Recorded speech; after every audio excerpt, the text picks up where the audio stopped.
Stett man hut vor den Verestetten Toren von Linwood Hall, sieht man etwas, das in Amerika eigentlich nicht existieren dürft. Ein Palast aus dem Gilded Age, ein Hundertsten-Zimmer aus Kalkstein aus Indiana und italienische Marmor, verfolgt von innen heraus. Fenster zersplittert wie Gebrochen versprechen. Decken Sturzen unter der Last eines Jahrhunderts regen ein. Graffiti prankten den Wanden de Balsels, wo einst Roosevelts und Vanderbilts tanzten. Dies ist nicht einfach nur ein weiter Verlassen Villa. Dies ist die Leiche de großen Gemels in den Vereinigten Staaten erbauten Privathauses, ein $50 Millionen Mausoleum für einen Traum, der starb, beaver sein Traumer den Boden berührt.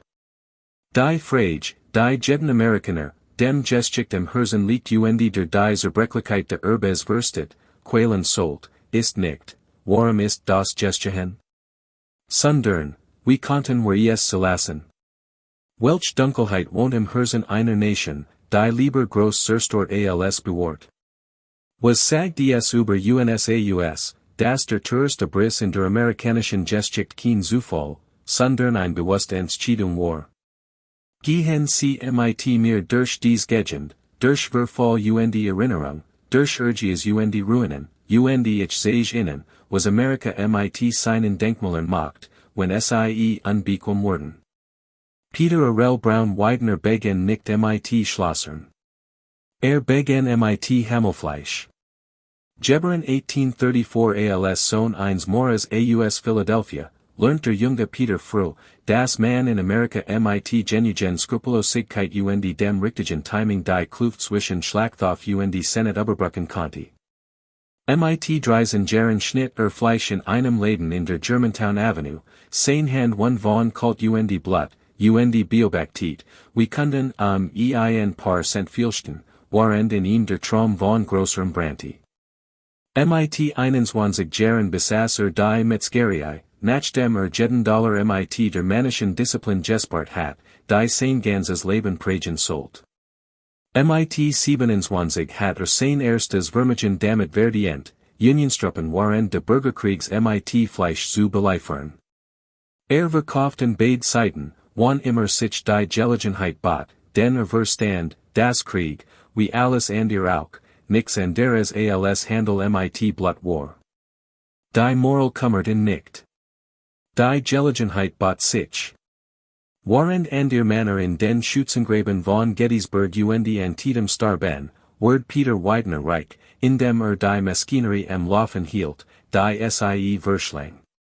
Doch das war nur der Anfang, der Grundstein einer Lektion in amerikanischer Macht, die ein halbes Jahrhundert umspannen sollt. Das war Geld, das transformativ, dynastiebildend, eisern Geld, das die Reichen von den wirklich Machtigen trennt, stammt aus dem Straßenbahngeschaft. 1873 erlangten Widener und sein Partner, Männer wie William Elkins, ein weiterer self-made Unternehmer, der Verstand, das Vermögen auf Notwendigkeiten und nicht auf Luxusgütern beruht, die Kontrolle über das öffentliche Verkehrsnetz von Philadelphia. Dies war kein feindlich Übernehmen im modernen Sinn. Es war etwas Eleganteres und zugleich Brutaleres, sie kaufen einfach die Politiker, die Konzessionen kontrollierten, sollten den richtigen Stadträten die richtigen Bestechungsgelder und verwandelten eine öffentliche Notwendigkeit in ein Private Goldgrub. Öffnet die Straßenbahn nicht. Verbessert sie nicht einmal wissentlich. Was tat, war, ein grundlegend Wahrheit zu verstehen, die das Gilded Age prägen sollt, die Infrastruktur kontrolliert die Stadt. Die Stadt kontrolliert die Zukunft. Die Transportmittel der Arbeiter zu den Fabriken kontrolliert den Rhythmus des amerikanischen Lebens selbst. 1900 erstreckt sich Peter Wideners Verkehrsimperium von Philadelphia über New York bis nach Chicago, ein Netz aus Stahlschienen und Überleitungen, das Millionen von Arbeitern zu Fabriken befördert, die ihnen nicht gehorten, in Fahrzeugen, die sich nicht leisten konnten, und einen Mann bereichert, den die meisten nie kennenlernen sollten. Die Mathematik dahinter war in ihrer Brutalität brillant, 5 Cent Millionen von vergessen, minimaler Wartungsaufwand, maximal Gewinnmaximierung. Ein Arbeiter gab mitunter 5% seines Wochenlohns allen für den Weg zur Arbeit aus, die seine Family kaum ernähren konnte, dies 5% flossen zu Widener seinen Partnern hoffen sich zu vermagern, die den amerikanischen Wohlstand nu definierten. Expandiert in den Versorgungssektor, der Kant, das Elektrizitätscentern im Grand Straßenbahnkonzessionen mit anderer Infrastruktur waren, ein weiter Notwendigkeit, die monopolisieren konnte, ein weiter Einnahmequelle, die dem städtischen Leben entziehen konnte. Stieg in Stahlwerk ein, den Verstand, das die Schienen, auf denen seine Straßenbahnen führen, soll kosten als auch Chancen bargen. Vertikale Integration, so nannte man es später, als Wirtschaftshochschuln Rob zur Strategie erklärten. Peter nannte es einfach klug. Selbst als sein Vermögen auf ein Osmus Anwetches, das alle Vorstellungskraft überstieg, 10 Millionen, 20 Millionen, schließlich über $100 Millionen Zeitpunkt seines Todes, sah Philadelphias Alteingesessene Gesellschaft in ihm nur den Sohn eines Metzgers. Bei den Abendessen der Union League lächelten sie mit sorgfältiger Präzision. In ihren privaten Clubs, deren Mitgliederlisten sich wie ein Volkssalon von William Penn's Nachkommen lesen, tuschelten sie. Sein Geld wird gut ausgegeben. Seine Gesellschaft wird lediglich geduldet.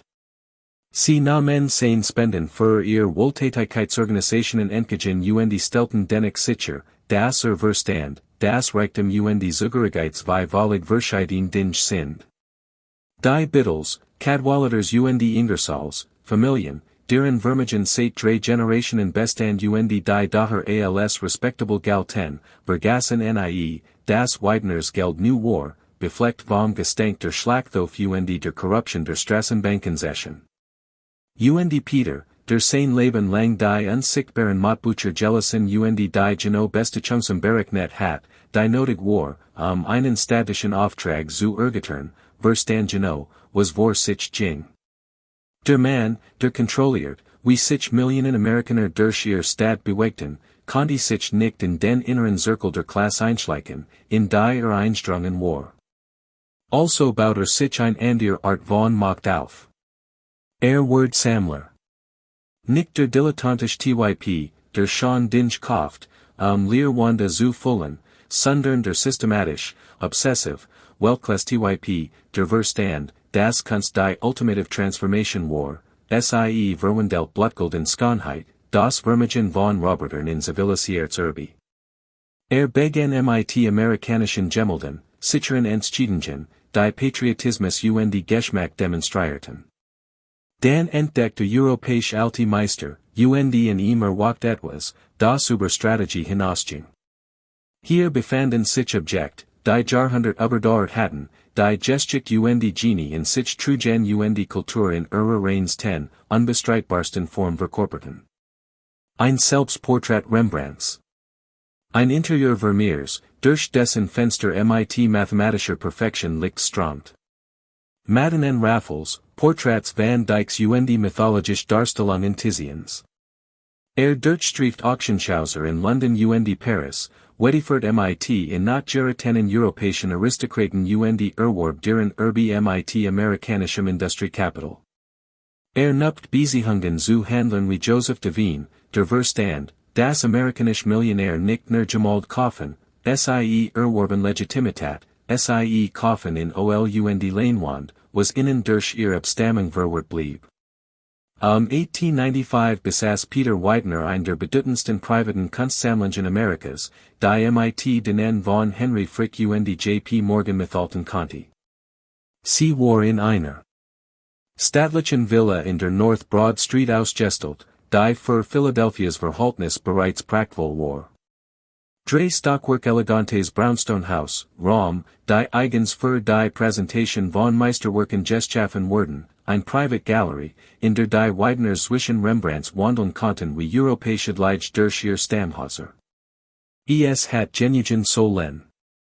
Für jeden vernünftigen Mann war es genig Güsen. Doch Peter Widener hat zu viel Jar Ausgrenzung erlebt, zu viele ben damit verbracht, zu Zusen, wie Philadelphia's Altingesessine Familien alle einladen, außer den Metzgersohn, der reicher geworden war als sie alle zusammen. Die Villa in der Broad Street war beeindruckend. Unbestreitbar. Und Peter, der sich den Sechzigern Herde und auf ein Leben zurückblickt, das auf rücksichtsloser Hoffnung von Reichtum beruht, beschloss, dass mehr braucht. Etwas so großartiges, so unbestreitbar erhabens, dass ein Abelnung unmöglich wird. Braucht einen Palast. Bune free für Linwood Hall. Kein Haus. Nicht einmal ein Villa. Ein Statement, in Cockstein und wat gemeißelt, ein so laut Ansage, dass sie Generationen lang nachholen wird. 1897 war Peter Widener 80 Hektar Land in Elkins Park, einem aufstrebenden Wort etwa 16 Kilometer nördlich von Philadelphia. Dort war die Luft reiner, das Land günstig und die Altingesessenen Familien hatten sich noch nicht etabliert. Die Lage war strategisch günstig, na genig in Philadelphia, von Bedeutung zu sein, aber weit genig entfernt, sein eigenes Reich zu schaffen. Beauftragt Horace Trumbauer mit dem Entwurf der ultimativen amerikanischen Palasts. Die Wahl der Architekten war aufschlussreich. Trumbauer war ein brillanter Autodidakt, der Sohn eines Tapezierers aus Philadelphia, der nie eine Universität besucht, nie in der École de Beaux-Arts studiert und nie den traditionellen Weg beschritten hat, der an hin Architekten hervorbringt. Hat in lokalen Firmen ein Lehre absolviert, durch praktisch Erfahrung gelernt und klassisch Prinzipien aus Büchern und Geboten statt von Professoren aufgenommen. War, mit anderen Worten, genau wie Peter Widener, ein Außenseiter, der das Establishment durch Talent und Entschlossenheit herausgefordert hat. Und Verstand instinktiv, was Peter braucht. Nicht nur ein Haus. Ein Monument. Die Anforderungen waren in ihrem Anspruch mittelalterlich. 100 Zimmer auf einer Fläche von 70.000 Quadratfuß. 60 Schlafzimmer für Familie und Gast, denn ein Palast ist erst dann ein Palast, wenn klein Armeen beherbergen kann. Drei Ballsaal von zueinander Pracht, Jeter für unterschiedlich Anlass konzipiert, in time zusammenkunft mit 50 Personen, formell Anlass mit 200, Roschend empfänglich für 500 Gast, die instinktiv spüren sollten, dass sie sich in der Gegenwart von etwas Außergewöhnlichem befanden. Ein Kunstgalerie, die mit Europäischen Museen aufnehmen konnte, mit perfekter Niederlicher Beleuchtung und Klimaanlage, Jahrzehnte Beaver solche System Standard wurden. Ein Bibliothek mit 10.000 Banden, den Bildung war ein weiter Warung, die Peter anhofft, ein weiter Form der Legitimität, die sicher kaufen konnte. Türkisch Bäder im Keller, exotisch und dekadent, genau das, was osmanisch Sultana genossen. Kegelbahnen und Billardraum für männlich Freizeitbeschäftigung. Ein 70 Fuß langes Hallenbad mit italienischen Fliesen, etwas, das die meisten amerikanischen Stadtieren Bürger nicht bieten konnten, Peter aber in seinem Haus. Formell französisch Garten erstreckten sich über 16 Hektar, entworfen von Landschaftsarchitekten aus Europa. Jede Heck war geometrisch perfekt geschnitten, Jeds Blumenbeet nach den Prinzipien von Versailles angelegt. Die Kosten beliefen sich 1900 auf $8 Millionen. Inflationsbereinigt waren das Hut über 250 Millionen, doch solche Umrechnungen erfassen die Realität kaum. Linwood Hall war nicht nur teuer. Es war schier unmöglich. Es verkörpert eine Konzentration von Reichtum, Arbeitskraft und Material, die ganz Stadt hatten finanzieren können. Es war Amerika selbst, das der alten Weltentgegenschrie, das war Grossers, Prunkvollers, Verschwenderischers bauen konnten als jede europäische Aristokrat, der seinen Geschmack mit seinem Titel geerbt hat. Peter Widener schuf europäischen Adel aus dem Nichts, stellt Aristokratie aus Strassenbahnickeln und Metzgergewinnen zusammen und beweist damit, dass man in Amerika sogar Blattlinien kaufen konnte, wenn man über genügend Mittel und Skrupellosigkeit verfügt.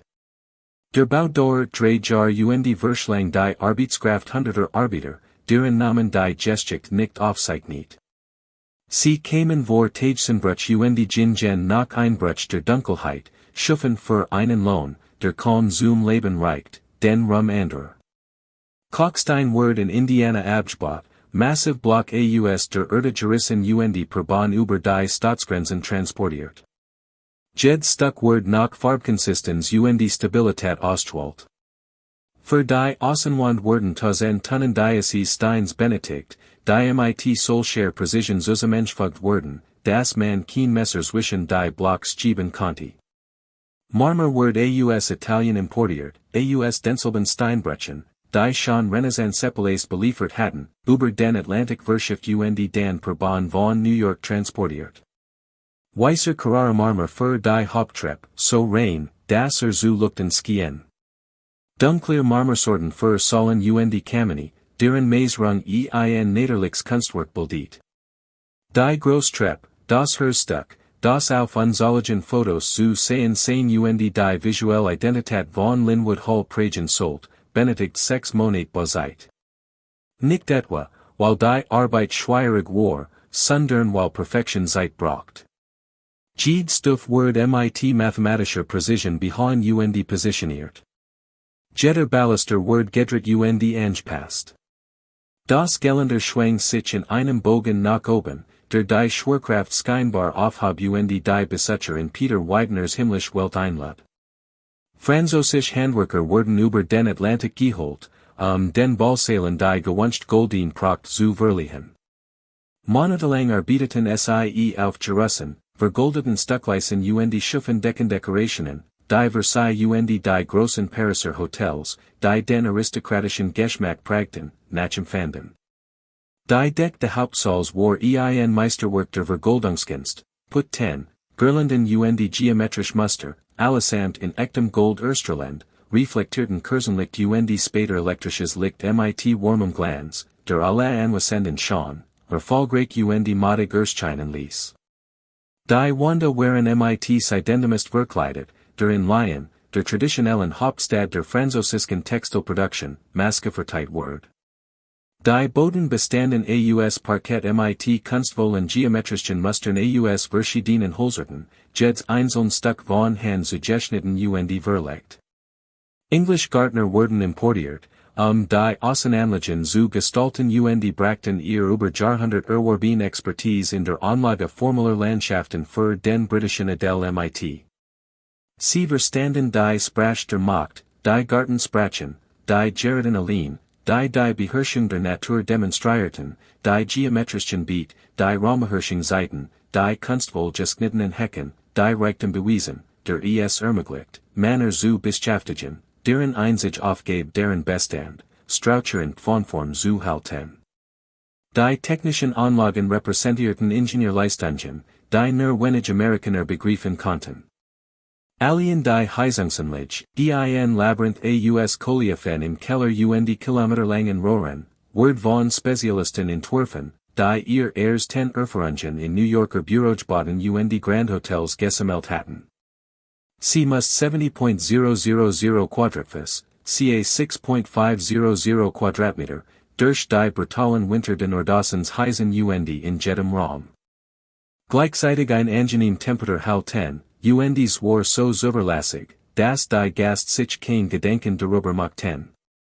Die Küche war ein separates Gebäude, das durch einen unterirdischen Tunnel mit dem Haupthaus verbunden war, damit kein Kochgeruch ins Haus drangen. Sie war mit professionellen Geräten ausgestattet, die 100 Gangmenüs für Präsidentenbanket zubereiten konnten. Die Kühlanlage nutzt aus Teaching, das in isolierten Rahmen gelagert und über Speiseaufzug und Versorgungsgang im ganzen Haus verteilt wird. Die Orgel im Hauptsaal wird eigens in Deutschland einverteilt und speziell für die Akustik der Linwood Hall entworfen.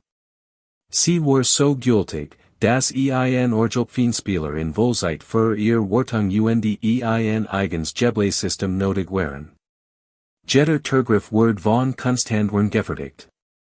Jeder Kronloder Word mit mathematischer Präzision positioniert, seine Kristallprismen so gestaltet, dass sie bei richtigem Lichtenfall Regenbogen und Wanda Deck kann werfen.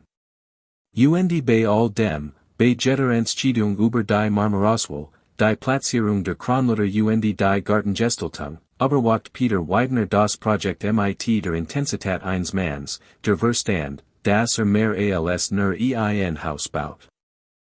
Baut ein Art Genugtuung.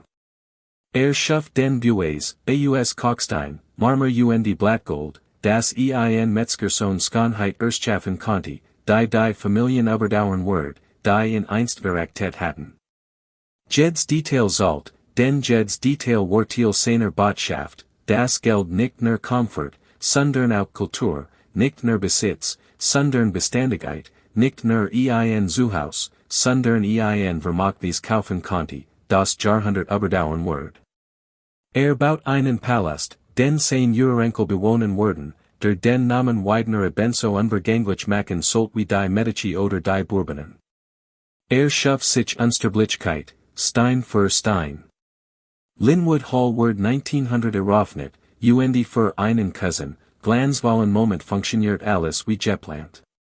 Die Elite Philadelphias kam, weil sie musst, Einladung in Wideners Palast abzulehnen, where gesellschaftlicher Selbstmord güssen, ein Eingeständnis, nicht bedeutend zu sein. Europäische Aristokraten kamen, weil amerikanisches Geld im Ausland verschwenderisch ausgegeben wird sie brauchten, der eigens Vermögen der Schagrarkrisen, Erbschaftssteuern den langsamen Niedergang der alten Ordnung geskrumpt war. Präsidenten kamen.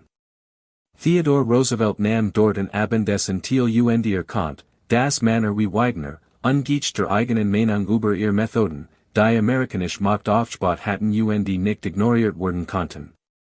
Senatoren, Kongressabgeordnete Industriemagneten gingen durch dies Marmorsaal, den Peter Widener verkörpert die neue amerikanische Realität, Macht unabhängig von Herkunft, Reichtum von solcher immenser Bedeutung, das ein eigen Anziehungskraft aussaugt, Erfolg von solcher voll, dass ungeach der Herkunft Anerkennung fordert.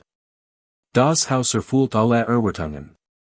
Die Kunstsammlung, die nun in eigens dafür errichteten Galerien mit perfekter Beleuchtung Klimatisierung präsentiert wird, umfasst Werke, die Europäische Museen vor niederblassen ließen. Curatoren de Metropolitan Museum of Art de Philadelphia Museum of Art kamen, Peters Rembrandt zu studieren, seine Sammlung zu katalogisieren in respektvoll, Legeben für Ausstellungen zu bitten. Die Fest waren legendär, wochen entrufen, bei denen bis zu 50 Gast 3 Tage verwählten, denen von Hirschcheren von Bedienstetten jeder Wunsch von den Lippen abgelesen wird, deren Abend von Musik, angeregten Gesprächen den stillen Machttransaktionen erfüllt waren. Geschäftsabschluss wurden in der Bibliothek bei Cognac Ziggeren verhandelt. Politische Ernennungen wurden bei Spaziergängen durch die formellen Garten besprochen. Ehen zwischen Familien wurden beim Nachmittagsdie arrangiert. Der Name Widener. Einst von Philadelphias alteingesessenen Familien veraklich Ostplatter, wird nun mit vorsichtigem Respekt erwähnt. Peter hat gewonnen. Doch Niederlich hat das nicht. Denn durch Einschüchterung erkauft Anerkennung ist keine Anerkennung. Sie ist nix anderes als Angst im feinen Gewand. Die alten Familien kamen nach Linwood Hall bewunderten ihre Schönheit, doch in ihren privaten Clubs sorgten sie dafür, dass Peter Verstand, dass nicht zu ihnen gehört. Sie nahmen seinen Sohn George in ihr Kreis auf, den jungen George, in Harvard ausgebildet, von kultivierten Manieren, genau die Art von Gentleman, die zweite Generation hervorbringt, aber sie vergessen das Wideners Vermögen auf Bestechungsgeldern im Straßenbahnverkehr der Ausbildung von Monopolen beruht. Peter, der sein Leben damit verbracht hat, die ungeschriebenen Gesetze der Macht zu studieren, der den genauen politischen Beitrag berechnen konnte, der notig war, sich ein Konzession zu sichern, was genau, was vor sich ging. Hat den Palast erbaut. Hat die Gemälde erworben. Hat ein Schönheit geschaffen, die mit allem in Europa aufnehmen konnte. Und dennoch blieb in den Augen der Aristokratie Philadelphias der Metzgersohn, der reich geworden war. Das Haus war prachtvoll. Der Sieg Hall. Und Peter, der die Siebzig überschritten hat, begann zu begreifen, dass manch Dinge unbezahlbar waren, egal wie viel Geld man ausgab. Aber hat George seinen Sohn, seinen Erben, den kultivierten Gentleman, den Peters Rücksichtslosigkeit hervorgebracht hat. George war in Reichtum hineingeboren, hat die besten Schulen besucht, war in Kunstverständnis und klassischen Sprachen gestalt wardens, all Gene Merkmal der Bildung, die Peter erst spat und unvollkommen erworben hat. George hat Eleanor Elkins geheiratet, ein strategisch Allianz mit der Tochter des Gesellschaftspartners seines Vaters, die zwei Straßenbahnvermögen Varianite und dynastischen Reichtums schuf. Sie hatten Kinder, Harry, Bennett nach George jüngerem Bruder, der jung gestorben war, ein Junge, der darauf vorbereitet wurde, ein Imperium zu erben. So funktionierten Dynastien. Die erste Generation baut das Vermögen durch Rücksichtslosigkeit auf. Die zweite Generation verfeinert es durch Bildung und guten Geschmack. Die dritte Generation sichert es durch Erat und politische Verbindungen. Peter hat den Prozess begonnen. George perfektioniert ihn. Harry wurde in Wollenden. Der Name Widener wurde so beständig worden wie das Stadtbild von Philadelphia selbst, so unvergänglich wie die Villen in der Broad Street, die alteingesessene Familien seit Generationen bewohnten. Und dann kam der 15. April 1912. Das Datum, das alles zerstört, obwohl Peter es noch nicht ahnt. George Dunton Widener, 40 Jahre alt, selbst ein Kunstsammler, genau die Art von kultiviertem Gentleman, die Peter sein Leben lang zu ihm geformt hat, kehrt von Europa an Bord eines neuen Schiffs Zurich, das allgemein als unsinkbar galt, der RMS Titanic. George war auf einer Einkaufsreise gewesen, hat europäische Händler und Auctionshäuser besucht und die von seinem Vater begonnene Geschmacksbildung fortgesetzt. Hat gemalt und Skulpturen erworben, Objekt, die den Ruf der Wideners als ernsthaft Sammler weiter festigen wurden. Eleanor begleitet in, zusammen mit ihrem Sohn Harry, damals 27, der darauf vorbereitet wurde, die Familienunternehmen zu übernehmen. Sie reisten in der ersten Klasse, in den opulenten Unterkünften, die sich die Wideners dank ihres Reichtums problemlos leisten konnten, ein Private Suite mit Schlafzimmer, Wohnzimmer und eigenem Promenadendeck, jener Luxus, für den die Titanic gebaut worden war. Die Nacht der 14. April war kalt und klar, der Atlantik spiegelglatt, die Stern funkelten unheimlich hell am Himmel. Die Wideners hatten an einem Abendessen teilgenommen, das vom Kapitän des Schiffs gegeben wurde, einem dieser formellen Anlass, bei denen die Passagiere ersten Klasse ihr kultiviertheit durch Conversation und Kleidung demonstrierten. George war, wie man hört, charmant gewesen und hat mit der Leichtigkeit eines privilegierten über Kunst und Politik diskutiert. Sie hatten sich spät, nach Mitternacht, zur Ruhe begeben, das Schiff glitt mit 22 Knoten durch das dunkle Wasser. Und dann, 23:40 stieß die Titanic gegen einen Eisberg. Keine dramatische Collision, die Passagier aus ihren Betten riss, sondern ein schleichen Streifen in der Steuerbordseite, das die meisten kaum bemerkten. Dem Schiff schien nichts zu passieren. Die Bordkapelle spielt weiter. Die Stewards versicherten den Passagieren, es besteht keine Gefahr, die Titanic sei unsinkbar, die wasserdichten Abteilungen machten eine Katastrophe unmöglich. Doch innerhalb einer Stunde wurde klar, dass das unmöglich geschah. Das Schiff sank. Wasser strömte auf die unteren Decks, stieg durch die Kesselraum und klettert mit mathematischer Unausweichlichkeit auf die erste Klasse zu. Retumsbot wurden zu Wasser gelassen, aber es gab ein Problem, das plötzlich allen klar wurde, es gab nicht genug.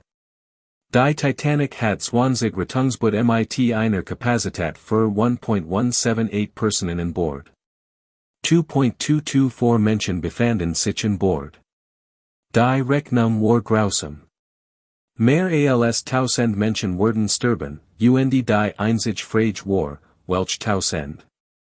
Die Besatzung begann, zuerst Frauen und die Kinder in die Boot zu setzen, die ein Verhaltenskodex aus der Edwardianischen Zeit, den alle Onweiters akzeptierten. Eleanor und die Peters Frau Hannah, die sie auf der Reise begleitet hat, wurden in die Rettungsboot gesetzt. George und die Harry blieben in Deck. Folgens Wissen was als nächstes Geske, rekonstruiert aus den Aussagen der Überlebenden, George und die Harry gerieten nicht in Panik. Sie stürmten nicht die Rettungsboot und die versuchten auch nicht, sich durch Bestätigung in Sicherheit zu bringen. Sie blieben in Deck, rauchten Zigaretten, halfen anderen Passagieren und die bewahrten die Fassung, die ihr Klasse und die Generation für unerlasslich hielten. And ihr Männer der ersten Klasse taten es ihnen gleich, Benjamin Guggenheim zog sich Benkleidungen, als Gentlemen zu sterben, und die sagt, sei bereit, wie ein Gentleman untersuchen. John Jacob Astor IV, einer der reichsten Männer Amerikas, half seiner schwangeren Frau in ein Rettungsboot und die trat dan Zurich, sein Schicksal mit der stoischen Ruhe annehmend, die sein Klasse verlangt. Und die George Dunton Widener und die sein Sohn Harry starben im Nordatlantik, zusammen mit 1500 anderen, als die Titanic auseinanderbrach und die in 4 Kilometer tiefes Wasser sank. Ihr Leichen wurden nie geborgen. Die Gemald, die George in Europa erwerben hat, gingen mit dem Schiff unter. Alles verschwand in schwarzem Wasser und die still. Die Nachricht erreicht Peter M16. April in Linwood Hall. Ein Telegramm, Kurs und die Brutal, George und die Harry sind ertrunken. Eleanor und die Hannah haben überlebt. Die Einzelheiten wurden später folgen, wie lang sie im eiskalten Wasser überlebt hatten, ob sie beim Auseinanderbrechen des Schiffs zerquetscht worden waren, betrunken oder in Unterkühlung gestorben waren. Doch die unumstößliche Tatsache blieb, George war tot. Harry war tot. Der und der zukünftige ausgelöscht in einer einzigen Nacht. Peter Braun Widener war 78 Jahre alt, am Ende seines Lebens, und die Dynastie, die aufgebaut hat gerade 2 Generationen verloren. Alles, wofür gearbeitet hat, das Straßenbahnimperium, die Kunstsammlung, der Palast in Elkins Park, war für George bestimmt gewesen, der in Harry weitergeben sollt, der den Namen Widener für immer im amerikanischen Adel verankern wird. Und nun war George fort.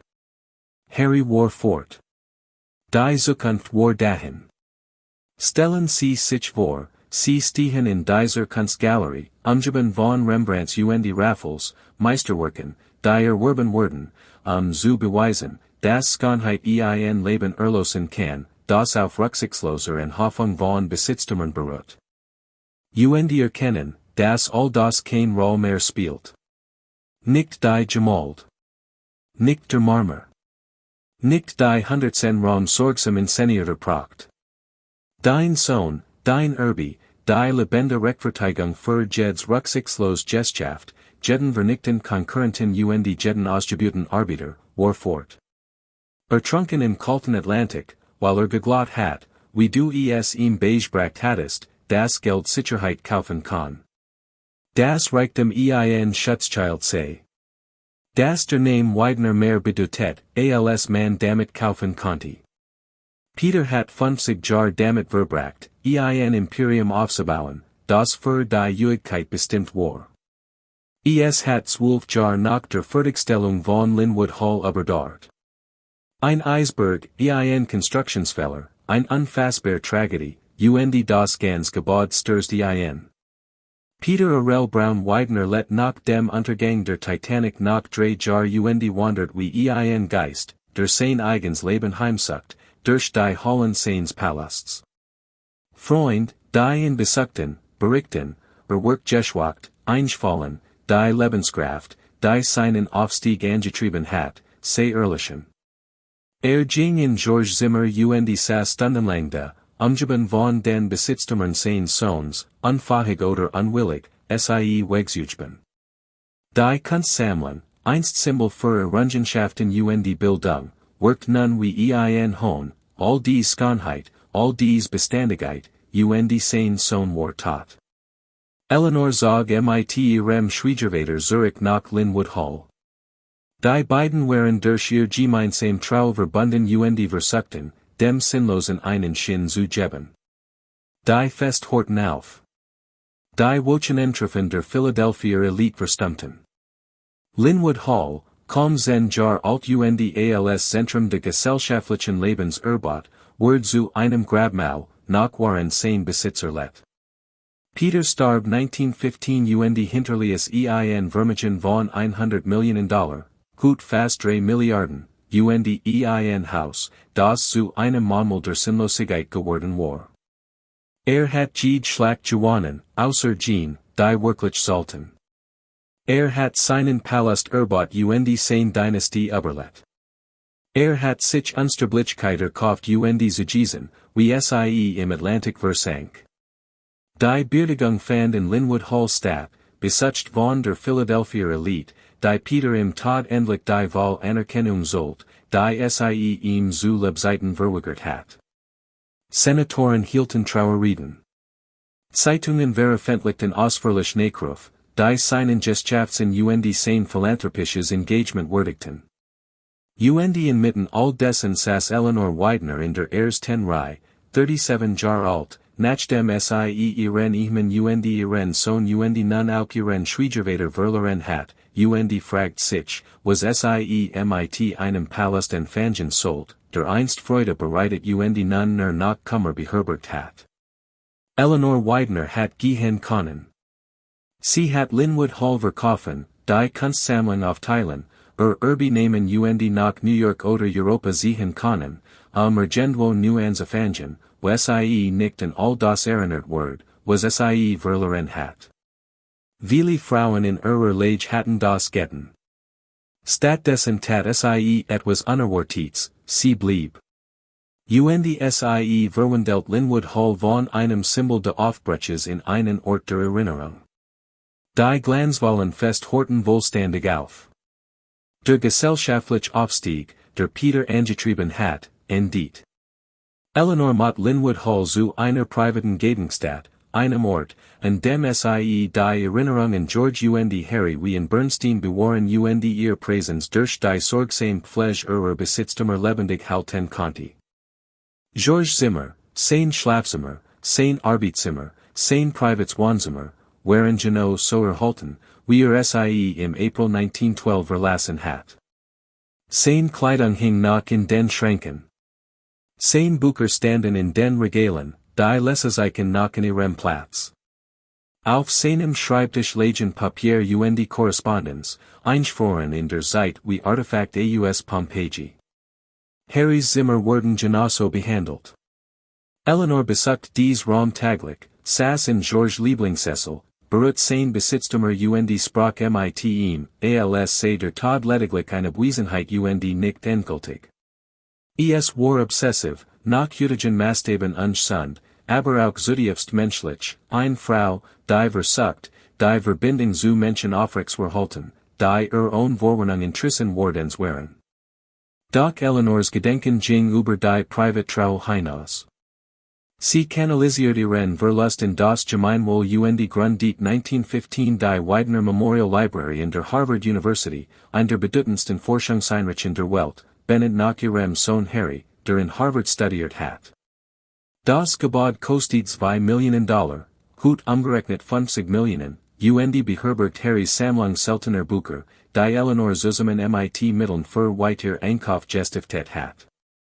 Es wird zu einer der bedeutendsten Forschungsbibliotheken Amerikas, ein Denkmal der Gelehrsamkeit, das den Namen Widener trug und Generationen von Studenten prägen sollt, die Harrys Geschichte nie kennenlernen werden. Hier wird Trauer in ein Vermachnis verwandelt, persönlicher Verlust in das Wohl der Allgemeinheit. Peter hat versucht, sich Unsterblichkeit durch einen Palast zu erkaufen. Eleanor erwarb sie durch Bildung. Und sie pflegt Linwood Hall mit akribischer, fast schon obsessiver Sorgfalt. Sie beschäftigt Dutzend von Bediensteten, Dieselbe Schar von Dienstmädchen, Lakaien und Gartnern, die Peter angestelt hat, Sicherzustellen, das Jetter Kronlutter funkelt, Jeed Marmoroberfläche glanzt und Jeed Heck in den formalen Garten in geometrischer Perfektion gestetzt war. Und das, obwohl fast niemand mehr kam, es zu besuchen. Das Haus, das Peter gebaut hat, Anerkennung zu erlangen, wurde zu einem Zufluchtsort für Eleanor vor einer Welt, die alles genommen hat, was wichtig war. Nach Peters Tod let sie dort 22 Jahre lang, von 1915 bis 1937, und gab sein Vermögen für den Erhalt seines Palasts aus sie hielt das Anwesen am Laufen, obwohl sein Zweck längst erlichen war. Die Kosten für den Unterhalt von Linwood Hall in diesen Jahren waren enorm. Grundsteuern für 80 Hektar Land in einem immer teurer werdenden Ort. Heiskosten, von denen Familien der Mittelschicht hatten leben können, die Kohliofen verbrachten jeden Winter tonnenweise Brennstoff, 6.500 Quadratmeter für im Grand nur ein Person angenehm warm zu halten. Die Gehälter der Angestellten, in Spitzenzeiten 60 Vollzeitkraft, nach Eleanors Witwenschaft vielleicht 30, aber immer noch ein gültig, laufend ausgab. Die Pflege de Galons, 16 Hektar formell Garten, die ständig Aufmerksamkeit erforderten, hier von Gartnern, die das ganz Jahr überarbeiteten, zu verhindern, dass die Natur sich zurückerobert, was Peter einst geschaffen hat. Das Haus selbst benötigt ständig Reparaturen, Dächer waren undeit, Rohr kordierten, die Farbe verblasst, der Marmor riss. Ein Palast ist kein statisches Objekt. Es ist ein lebendiges Wesen, das Nahrung braucht, und Nahrung ist Geld. Eleanor konnte es sich leisten. Sie hat George Anteil in Peters Besitz geerbt, und Peters Vermögen war so gültig, dass es selbst bei verschwenderischem Konsum nicht aufbrechen konnte. Doch mit jedem Jahr wurde die Frage was geschieht, wenn Eleanor stirbt. Sie hat kein Kinder, Harry war einziges Kind gewesen und auf der Titanic ums Leben gekommen. Sie hat kein direkten Erben, denen sie Linwood Hall vermieten konnte. Der Name Widener, zumindest. Dieser Zweig, wurde mit Osterben. Und obwohl sie den Palast mit Willenskraft und finanziellen Mitteln erhalten konnte sie ihm keine Zukunft geben. Das Haus, das Peter zur Begründung einer Dynastie erbaut hat, wird dies Dynastie genau eine Generation überdauern. Man denke nur an die Bediensteten in diesen Jahren, die unsichtbaren Menschen, die Eleanors Denken erst möglich machten. Sie lebten im dritten Stock, in beamten Zimmern, die im Sommer heiß und im Winter kalt waren, 6 oder 7 in einem Flur mit Gemeinschaftsbädern, ein Parallelwelt zum Marmorpalast im Erdgeschoss. Sie standen von vor morgens auf, für zu machen und das Frühstück zu zubereiten. Ihr Tage verbrachten sie damit, die Illusion aufrechts verhalten, dass ein Haus dieser groß reibungslos funktionieren kann, sie staubten Zimmer ab, die niemand Bettrad, polierten Silber, das niemand benutzt, pflegten formell Beat, durch die niemand ging. Sie arbeiteten 6 Tage die Woche, oft länger, wenn Eleanor gelegentlich gesellschaftlich Verpflichtungen hat. Sie aßen getrennt, benutzen separat Eingangs und lebten in einer Welt, in der ihr Funktion deren Bestand, unsichtbar zu sein. Lohn war beschieden, 20 bis $30 im Monat für Dienstmädchen, etwas mehr für spezialisierte Positionen wie den Oberbutler oder den Chefgärtner, ein Bruchteil dessen, was Eleanor für ein einziges Schmuckstück ausgab. Und hier ist, was die Geschichtschreiben kaum erwähnt, dies Bediensteten hatten Leben, Traum, Familien, Zukunftspläne, die dem Erhalt des Mahnmals der Trauer einer anderen Person untergeordnet waren. Die Dienstmädchen, die täglich George Zimmer putzten, verstanden sie den Sinn dahinter. Weitersetzen sie sich der Tatsache, stundenlang die Besitztümer eines Toten zu bewahren. Die Gärtner, die das 16 Hektar groß Anwesen pflegten, das Eleanor nur selten Bettrad, erkannten sie die Sinnlosigkeit ihrer Arbeit. Die Kochen, Die aufwendig Mahlzeiten zubereitet, die Eleanor oft alien ass, fragt sie sich, warum? Wir wissen es nicht, denn niemand fragt. Die Bedienste Tenkwartier in Linwood Hall waren, wie in jedem Palast der Gilded Age, so gestaltet, dass sie unsichtbar blieben. Die Hintertreppen und die Wirtschaftsgange ermöglichten den Bediensteten, sich ungesehen im Haus zu bewegen. Das Klingelsystem rief sie, und das Eleanor sie direkt entsprechen musste. Der Separate-Eingang, den sie benutzen, damit ihr Anwesenheit die Ästhetik nicht stört. Die Gesamtarchitektur der Anwesen zementiert Hierarchie, verschleiert Ausbildung und degradiert Menschen zu unpersönlichen Mechanismen, vergleichbar mit der Heizungsanlage. Wenn Bedienstete starben, sei es in der spanischen Grippe waren der Pandemie von 1918, die Millionen dahinraft, ein Unfallen auf dem Gelände, ein Tuberkulose oder anderen Armutskrankheiten, wurden sie effizient ersetzt und die Wahrlich vergessen. Ihr Namen tauchen nicht in den Papieren der Familie Widener auf. Ihr Geschichten wurden nicht bewahrt. Sie waren, im wahrsten Sinn des Wortes, entbehrlich. Und als Eleanor 1937 schließlich starb und Linwood Hall nicht mehr in den Besitz der Wideners überging, verloren dies Bediensteten ihr Arbeit und verschwanden in der historischen Vergessenheit.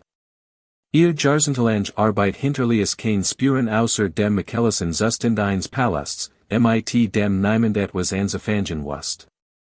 Eleanors Tod lost ein Kreis aus, die eigentlich jeder hat vorherrschen müssen, aber irgendwie nicht, was fängt man mit einem Palast mit 100 Zimmern in der Vorstadt von Philadelphia an, dessen Unterhalt Vermögen kostet und der keinen praktischen Nutzen hat.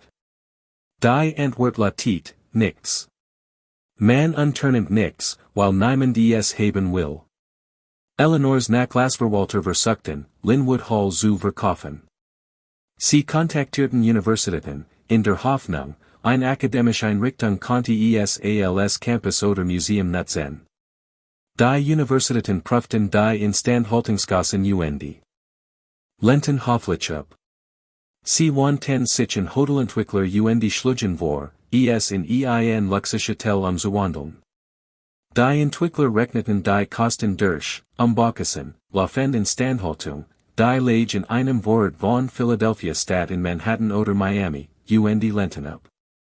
Sie kontaktierten Museen und boten an, das Gebäude zu spenden, falls jemand es übernehmen wird. Museen konnten sich die Instandhaltung nicht leisten. Die Pennsylvania Historical Society seit Interesse, zog sich aber zurück, als sie die Kosten für die Erhaltung berechnet. So verfiel Linwood Hall. Der Nachlassverwalter kümmert sich nur minimal darum, genig, einen sofortigen Verfall zu verhindern, aber bei weitem nicht so obsessiv wie Eleanor es getan hat. Das Personal wird entlassen. Die Heizungen wurden abgeschaltet, bis auf ein Minimalheizung, das Einfrieren der Rohr zu verhindern. Die formalen Garten, die 16 Hektar geometrischer Perfektion, begannen langsam wieder zu verwildern. Innerhalb von 5 Jahren war kaum noch zu erkennen, wo einst die formalen Beat gestanden hatten. Nach 10 Jahren glichen die Garten einem verwilderten Wald mit Varien selten Ansiechen von Struktur, hier ein Steinmauer, dort ein ausgetrockneter Brunnen, die Überrest von Peters Vision, die unter der wuchernden Vegetation den Ordassens verschwanden. Das Haus wechselt in den 1940er Jahren mehrmals den Besitzer. Jeder Eigentümer kam mit großen Planen und ging mit leeren Taschen. Ein Grupp kauft es mit der Absicht, es in ein Priesterseminar, ein Ausbildungsstätte für Geistlich, umzuwandeln. Sie verbrachten Monat mit Machbarkeitsstudien, berechneten die Umbauten und Betriebskosten, beaver sie zu dem Schluss kämen, dass die Rechnung nicht aufging. Alien die Heizungsanlage wird jeds vernünftig Budget verschlingen. Ein anderer Koffer plant Luxuswohnungen, die riesigen Raum in kleiner Einheiten aufzuteilen und diesen wohlhabend Familien zu verkaufen oder zu vermeiden, die von dem historischen Prestige angesiegen wurden. Dieser Plan kam schon weiter, MIT Konkreten Architekten Zeichnungen und Kostenveranschlägen von Bauunternehmen, Beaver den Problemen MIT den Bauvorschriften und den Renovierungsgeskosten, die Kosten eines Neubaus übersteigen, scheitert. Ein dritter Versuch, das Anwesen in eine Eventlocation zu wandeln, stellt sich Hochzeiten und Vermenveranstaltungen in Glanz de Gilded Age vor. Tatsächlich wurde es Anfang der 1950er Jahre kurzsichtig betrieben, MIT einigen Veranstaltungen in den Ballsälen, doch das Gesellschaftsmodell scheitert schnell. Die Kunden schreckten vor den Mikosten Zurich, die hochgenig sein müssen, Instandhaltung, Versicherung und Personal zu decken. Die Lage war ungünstig, zu weit von Philadelphia entfernt, bequem erreichbar zu sein, und nicht notwendig in Sehenswürdigkeiten im Umland, ein attraktives Reiseziel zu sein. Und das Haus selbst, trotz seiner Pracht, war zunehmend heruntergekommen. Das Blattgold in den Ballsälen liefen. Die Marmorboden wiesen Riss auf. Die Seidentapeten waren verblichen und wasserfleckig. Man konnte zwar in Linwood Hall ein Party feiern, aber es wirkt weniger elegant wie im Gilded Age, sondern eher wie in einem Gemietätenbestattungsinstitut. MIT jedem gestieterten Versuch, MIT jedem Besitzer, der die Kosten nicht decken konnte, verfiel das Haus weiter. Die Stahlen Kupfer vom Dach, der SIE dessen Schrottwert besser kannten als Denkmalschützer den historischen Wert des Gebäudes. Das Kupferdach war eins der beeindruckendsten Merkmale von Linwood Hall gewesen, Tour, Langelbig und MIT der Zeit durch die Patina de Grundspans wunderschön. Doch in den 1950er und 60er Jahren, als die Metalprestigen, graciert der Kupfer die Ebstel, und Leerstehend, unzureichen bewacht Gebäude wie Linwood Hall wurden zu begurten Zielen. Die bekamen nach MIT Werkzeug und Lastwagen, rissen Teil de Dachs und der Fallrohre und verkauften das Metal für Tausend von Dollar. Jeder Diebstahl bedeutet Wassereintritt. Jeder Regensturm nach dem Kupfer die Ebstel verursacht Schaden in den darunterliegenden Stockwerken, sich wohlben decken, rissiger Putz, Wasseransammlungen auf den Boden und in den Wänden. Fenster gingen zu Bruch und wurden nicht ersetzt, wodurch das Wetter unhindert eindringen konnte.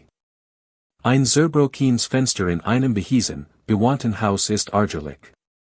Ein zerbrochenes Fenster in einem leerstehenden Haus ist katastrophal, denn es lässt Feuchtigkeit und Temperaturschwankungen eindringen, die alles angreifen, Holz dent sich aus und zieht sich zusammen, bis es reißt, Farb blättert ab, Metal korrodiert schneller, Stoff verrotten.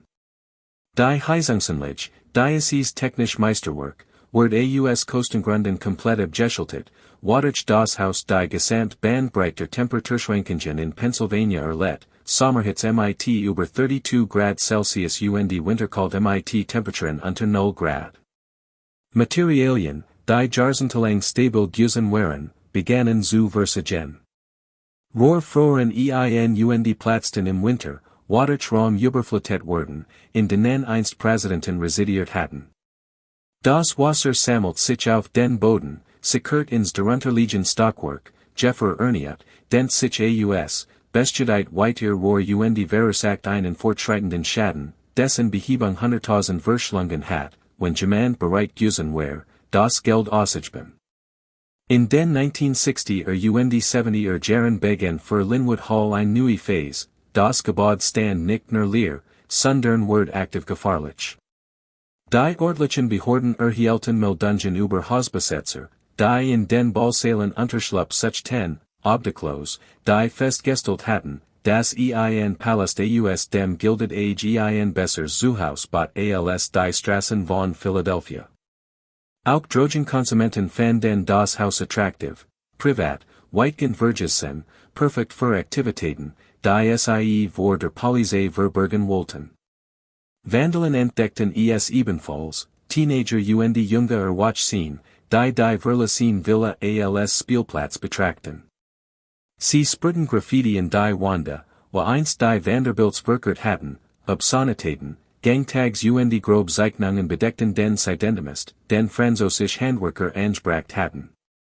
Sie schlugen die verbliebenen Fenster ein, nicht aus Notwendigkeit, sondern aus der reinen Gegendlichen Zerstörungswut. Sie rissen Marmor von den Mauern, nicht weil Wertvoll war, sondern weil es konnten, weil irgendetwas in der menschlichen Natur Freude daran findet, Denkmäler zu zerstören. Das Schwimmbecken, das 21 Meter lang, mit italienischen Fliesen versiert Prachtstück, das einst zu den beeindruckendsten Merkmalen von Linwood Hall gehört hat, fühlt sich mit stehendem Wasser aus den kaputten Rohren. Dan fühlt es sich mit Möbeln, Matrizen und Unrat, den Hausbesetzer dort hingeworfen hatten. Schließlich wimmelt es von Algen und Mucken und Word zu einem Narbeten für Krankheiten. In den 1980er Jahren war es im Grand ein giftiger Teich in einem Palast, die Fliesen waren rissig und Felten, das Sprungbrett war verestet und einstört, der ganz Raum strahlt verfall aus den Bowlingbahnen errillt ein onliches Schicksal, die Holzbahnen waren durch Wasserschäden und Temperaturschwankungen versagen, die Kegel längs Gestelen, die in Zeigtefällen mit Graffiti beschmiert und kaputt. Die türkischen Bäder, Peters exotischer Akzent, mit dem sein Weltgewandt Eleganz demonstrieren wollt, wurden zum Treffpunkt für Drogenkonsumenten, die Jeffliesen Kammern boten Privatsphäre, und die aufwendig sanitärenlich diente als Versteck für Schmuggelware. Die Bibliothek, die einst 10.000 Band beherbergt, wurde komplett geplündert. Über Jahrzehnte hinweg wurden Bücher einzeln gestohlen, manch von Sammlern, die ihren Wert kannten, die meisten von Gelegenheitsdieben, die sie einfach mitnehmen. Die Regale selbst wurden herausgerissen, vermutlich als Brennholz, sodass nur noch die Spuren an den Wänden zu sehen waren. Die Idee des Lernens, der Bildung, der intellektuellen Legitimität, die Peter durch das Büchersammeln angestrebt hat, wurde bis zur Unkenntlichkeit zerstört. Und dennoch, trotz alledem, stand das Haus. Den Gebäude wie Linwood Hall stürzen nicht einfach so ein. Sie sind zu solid gebaut, gerist zu stark. Sie verfallen langsam und grausam und zugen Jahrzehntelang von der Kluft zwischen unserer Fähigkeit, Schönheit zu erschaffen, und unserer Bereitschaft, sie zu bewahren. In den 1990er Jahren wurde Linwood Hall zu einer Legende in Philadelphia, das Spuckhaus, der Geisterpalast, das Denkmal des Scheiterns, in das sich Teenager gegenseitig herausforderten. Lockel nachrichtensender Seiten gelegentlich Beiträge mit Aufnahmen de Verfalls und Fragten rhetorisch, obes den niemand retten Word. Denkmalschutzorganisationen setzten es auf die Liste gefährdeter Gebäude. Die Historische Kommission von Philadelphia erklärt es zu einem historischen Wahrzeichen, was zwar schützend klingt, aber im Grand nur bedeutet, dass der Abriss rechtlich komplizierter wird. Es stellt kein Mittel für die Restaurierung bereit. Es ging nicht auf das Kernproblem ein, Linwood Hall benötigt Millionen für Sofortmaßnahmen, den Verfall aufzuhalten, und weiter Millionen jährlich für die Instandhaltung, konnte aber bei weitem nicht genug Einnahmen generieren, dies Kosten zu decken. Immerhin konnte die Kunstsammlung gerettet werden, doch selbst das war eine Art Niederlage. Die meisten Meisterwerke von Peter Widener landeten in der National Gallery of Art in Washington, D.C., nachdem die Familie sie in den 1940er Jahren gestiftet hat, als klar wurde, dass der Erhalt einer privaten Sammlung weder praktikabel noch zeitgemäß war. Heute strömen Millionen von Touristen durch die National Gallery und sehen hier einen Vermeer, dort einen Rembrandt, gemalt von außergewöhnlicher Schönheit und historischer Bedeutung. Die Wandtafeln weisen darauf hin, dass sie aus der Widener Sammlung stammen. Die meisten Besitzer lesen sie nicht.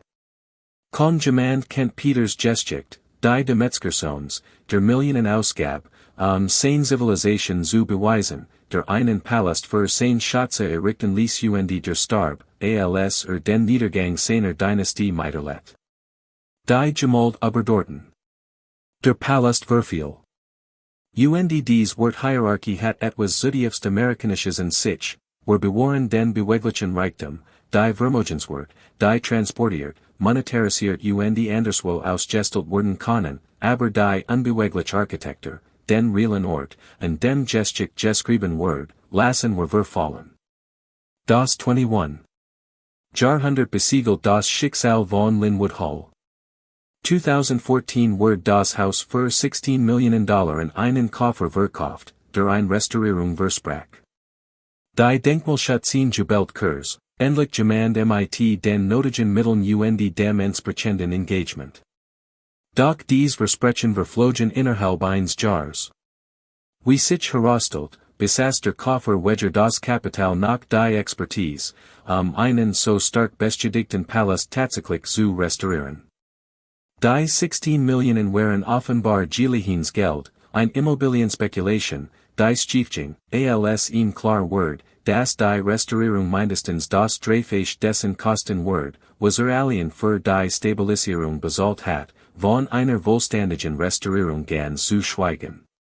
Das Haus verfiel weiter, während der verschiedenen Versuche unternommen, es zu Geld zu machen, Führungen, Veranstaltungen, Vermietung für Fotoshootings.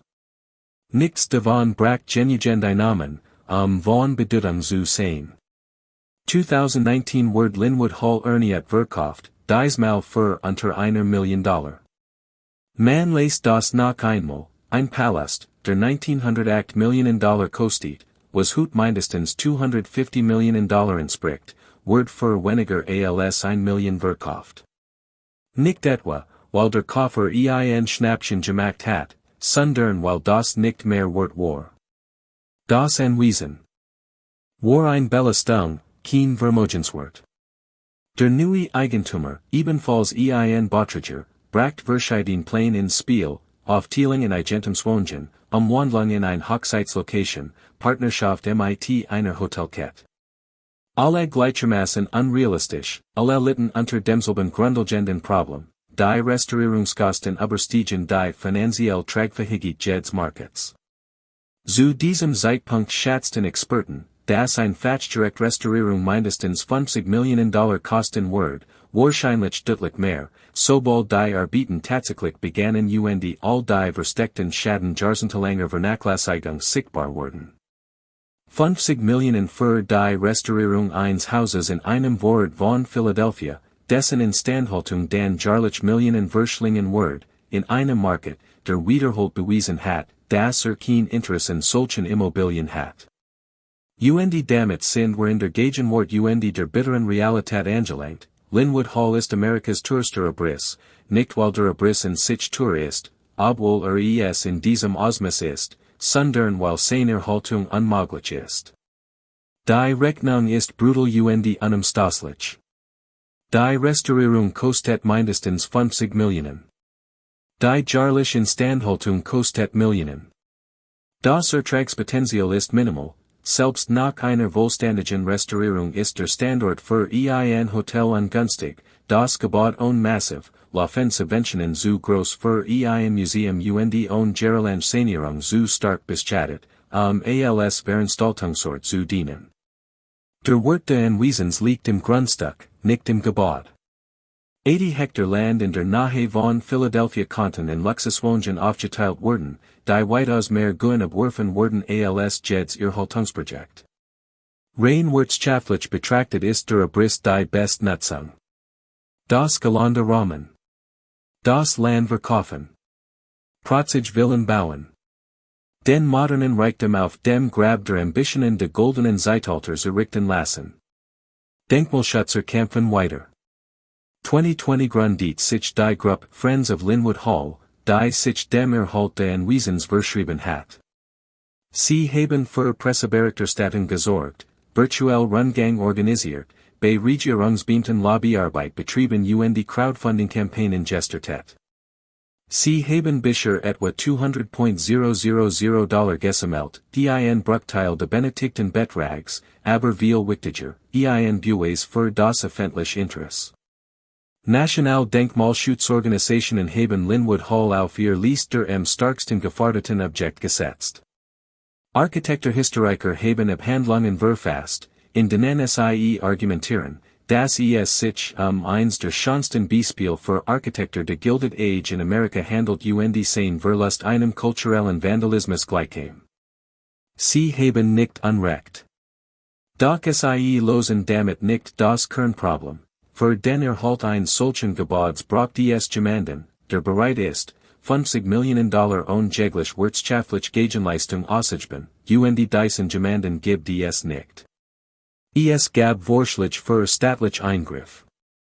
Man konnte es zum National Historic Landmark erklären, was einen gewissen Schutz durch den Bund und möglicherweise Zugang zu Fördermitteln für den Erhalt des Gebots bieten wird.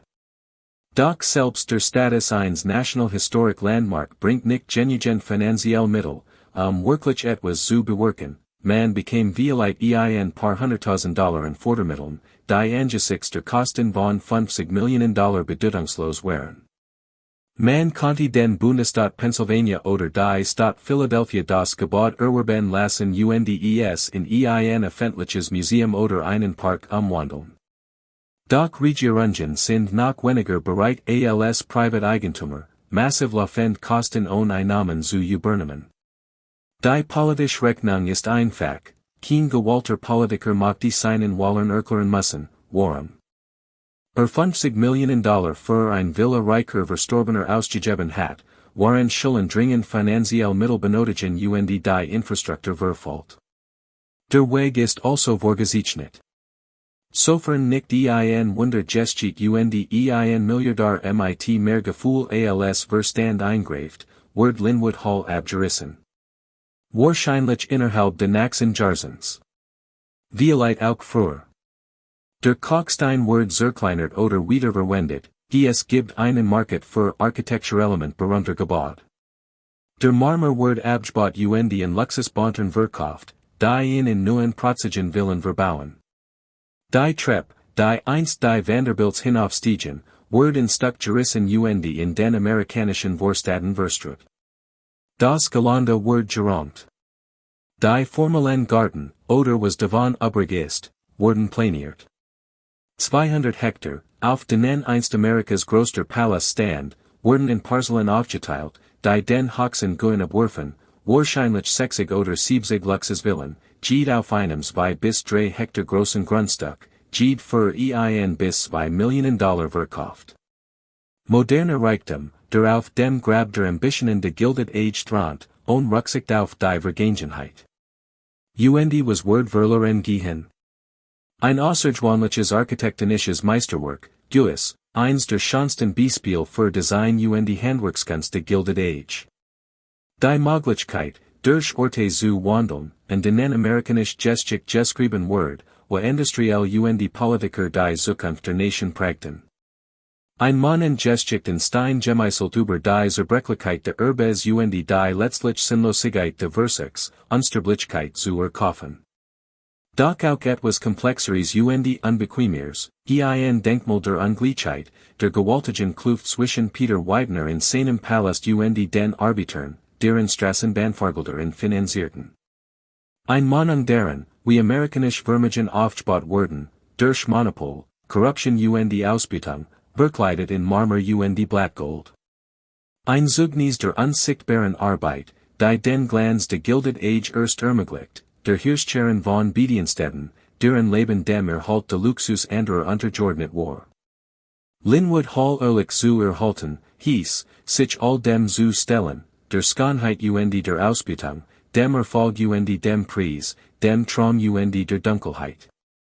Es hieß, Peters Geschick und die seiner Bediensteten zu erzeln, die Kunstgalerien und die Bienten Gemacher im dritten Stock zu sehen, die Pracht und den moralischen Kompromiss gleichermaßen entwerken. Es hieß, das Haus als Spiegel zu nutzen, der dem heutigen Amerika unser eigens Verhaltnis zu Reichtum, Macht und Ungleichheit vor Augen führt. Und vielleicht, nur vielleicht, lassen wir es verfallen, weil wir für diese Auseinandersetzung noch nicht bereit sind. Denn die Erhaltung von Linwood Hall wird bedeuten, zuzugeben, dass das Goldene Zeitalter nie wirklich endet, dass es immer noch Roboter gibt, wir nennen sie Hütner Techunternehmer oder Hedgefondsmanager.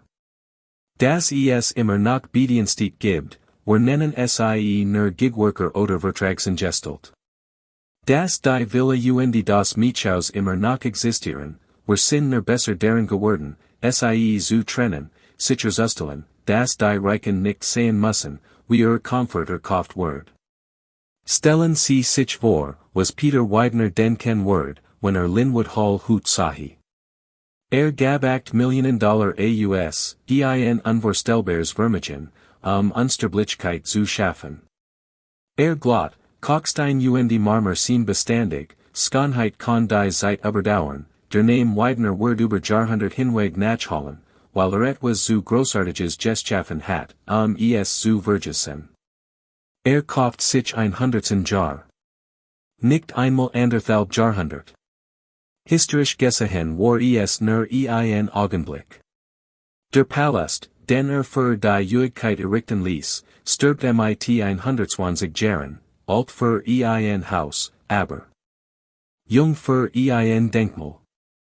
Die gemalt, die sammelt, sein Vermögnis zu festigen, hängen in Museen, was sein Name nur ein Fußnote ist. Die Dynastie, die zu begründen sucht, dit mit Eleanor. Sein Urenkel, falls sie gibt, leben nicht in Palasten. Wahrscheinlich denken sie nicht einmal an Peter. Die Zeit hat ein effizienter ausgelöscht, als jetter feint hat tun können. Aber vielleicht ist das die eigentlich Lehr von Linwood Hall. Nicht, das wir alles bewahren sollten, oder das Reichtum Denkmäler verdient, oder das die Vergangenheit besser war. Vielleicht ist die Lehr einfacher harder, nix wort ewig. Kein Palast. Kein Dynastien. Kein sorgsam aufgebauten Vermächtnis. Kein Reichtum, der so gültig skien, das ewig wort. Kein Schönheit, geschaffen von den großen Handwerkern. Alles ist vergänglich. Alles wird irgendwann zerfallen, verbrennen oder abgerissen werden, wenn die Instandhaltung zu teuer wird. Peter Widener verbracht sein Leben damit, macht anzuhoffen die Denkmäler zu errichten, weil die Sterblichkeit nicht akzeptieren konnte. Nun stirbt sein Denkmal lehrt künftige Generationen die Lektion, die selbst nicht lernen konnte, man kann sich die Ewigkeit nicht erkaufen. Man kann sich nur Zeit erkaufen.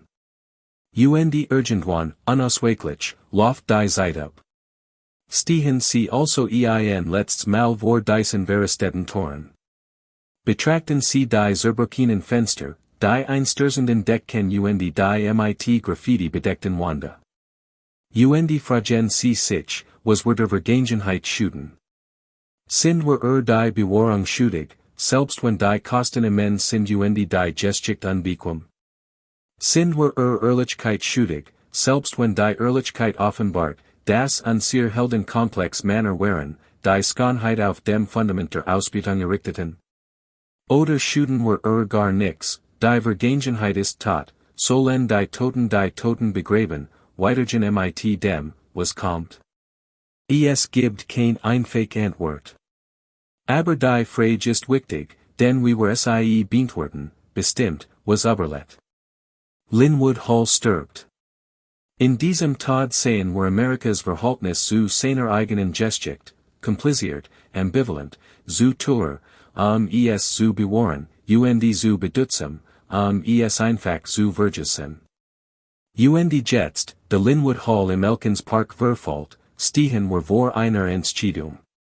Wir entschieden uns für Profit statt Erhaltung, für Zweckmäßigkeit statt Erinnerung, für Abriss statt für die schwierige Aufgabe eines ehrlichen Gedenkens.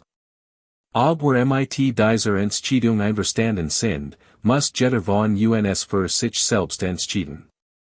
Doch das Haus wird nicht mehr lang auf unsere Antwort warten. Die Zeit drängt. Der Palast stirbt. Bald, sehr bald, wird Amerikas größtes Privathaus nix weiter sein als Fotografien Erinnerungen ein weiter Lection über die letztendlich Sinnlosigkeit, Kochstein Trauer für die Ewigkeit bauen zu wollen.